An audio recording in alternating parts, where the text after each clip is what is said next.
কি রান্না হয়েছে চলো দেখিয়ে দিই। এই দেখো, এই হচ্ছে ভাত, দুজনের খাওয়া হয়ে গেছে।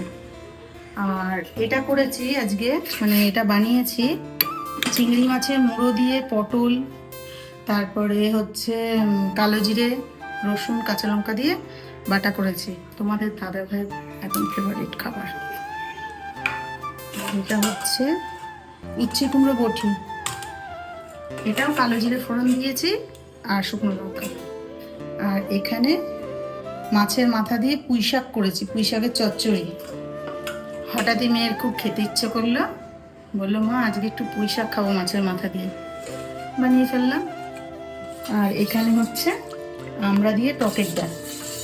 তো এবারে মেয়ে বললো যে পুঁই শাকের চচ্চড়িটাই বানাও, আজকে আর মাছ হয়নি, মাছ করতে হবে না, এই দিয়েই তো সব ভাত খেয়ে নেবো। ঠিক আছে চলো, হয়ে গেল, খেতে বসে যাই, টাটা।